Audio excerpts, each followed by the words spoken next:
नमस्कार मित्रांनो, सुरेंद्र खेळडेचा आपल्या सर्वांना नमस्कार। आज मी आपल्याला चहाचे दुष्परिणाम आणि चहाबद्दल माहिती सांगणार आहोत।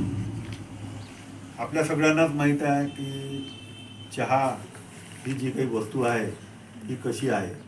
चहाची तलप आली की माणूस चहाच्या टपरीवर जाण्यास विसरत नाही आणि या चहामुळे भल्याभल्याची मैत्री जी आहे ती एकदम घट्ट होते, अशी हे चहाची किमया आहे। पाहुण्यांना आपण आल्याबरोबर चहाचे एक प्याला दिला की पाहुण्याचा मूड सुद्धा एकदम चांगला होतो, अशी ही चहाची महिमा आहे। परंतु मित्रांनो, ह्या चहाचे काही दुष्परिणाम आहे। चहामध्ये मुख्यतः कॅफीन, क्लोरोजेनिक ॲसिड, इलॅगिक ॲसिड आणि गॅलिक ॲसिड इत्यादी प्रकारचे द्रव्य असते। हे द्रव्य जे आहे तर थोड्या प्रमाणात चहा जर उकळला गेला तर आपल्या शरीरावर दुष्परिणाम करत नाही, परंतु जर हा चहा खूप उकळला गेला तर या चहापासून दुष्परिणाम होऊ शकतो। म्हणजे कॅफीनचे प्रमाण चहात वाढते आणि त्यामुळे आपल्याला ॲसिडिटीचा मुख्यतः त्रास होऊ शकतो, हे लक्षात ठेवा।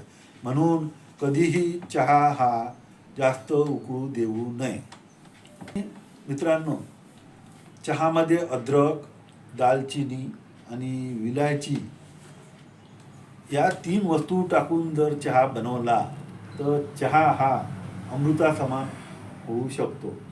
त्याचं कारण असं की विलायचीमध्ये ब्लड प्रेशर कमी करण्याचा एक गुणधर्म असते आणि त्यामुळे ज्या रुग्णांना असा ब्लड प्रेशरचा असा त्रास होतो त्याने विलायची न टाकता चहा कधी पिऊ नये।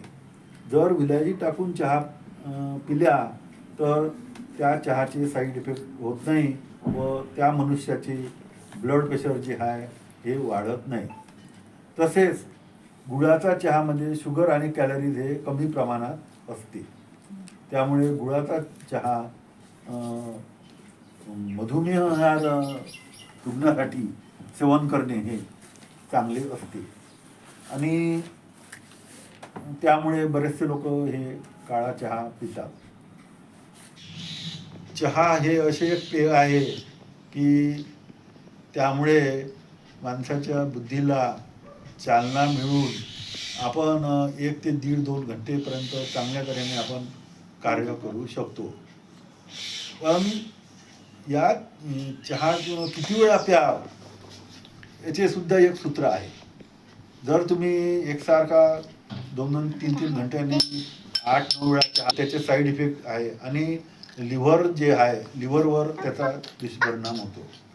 परंतु चहा जो आहे सकाळी 1 वेळा, दुपारी आणि जास्तीत जास्त एक संध्याकाळी, हा 3च वेळा जर आपण पिलो तर यापासून कोणत्याही प्रकारचे असे साईड इफेक्ट होत नाही।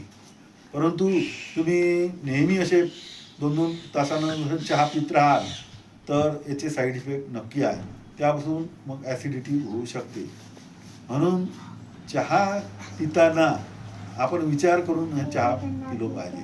चहापासून कोणत्याही प्रकारचे दुष्परिणाम नाही झाले पाहिजे, म्हणून चहाचा अतिरेक न करता ते एक चांगले पेय आपल्यासाठी झाले पाहिजे याचा विचार करून चहाचं सेवन करावे। धन्यवाद।